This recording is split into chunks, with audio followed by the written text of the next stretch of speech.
ಬೆಳಗ್ಗೆ ಎದ್ದು ಫೋನ್ ನೋಡಿದ್ರೆ ವಾಟ್ಸಪ್ಪಲ್ಲಿ ಇನ್ಸ್ಟಾಗ್ರಾಮಲ್ಲಿ ವುಮೆನ್ಸ್ ಡೇ ಅಂತ ಸ್ಟೇಟಸ್ ಹಾಕೋರು ಒಂದು ಕಡೆ ಆದರೆ, ಇನ್ನೊಂದು ಕಡೆ ವುಮೆನ್ಸ್ ಡೇ ಅನ್ನೋ ಅರಿವೇ ಇಲ್ದಲೇ ಜೀವನ ನಡೆಸೋಕ್ಕೆ ಬರೋ ವ್ಯಾಪಾರಿಗಳು. ಅಂಥವರಿಗೆ ನಾವಿವತ್ತು ವುಮೆನ್ಸ್ ಡೇ ವಿಶ್ ಮಾಡೋಣ ಅಂತೇಳಿ ಹೊರಟು.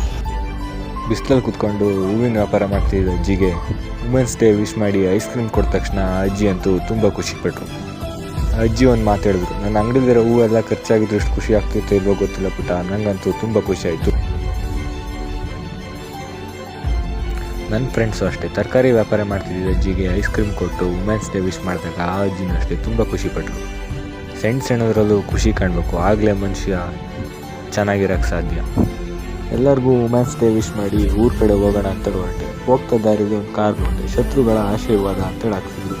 ಇಂಥ ಕಾಲದಲ್ಲೂ ಇಂಥ ಜನ ಇದ್ದಾರೆ ಅಂತೇಳಿ ಅನ್ನಿಸ್ತು.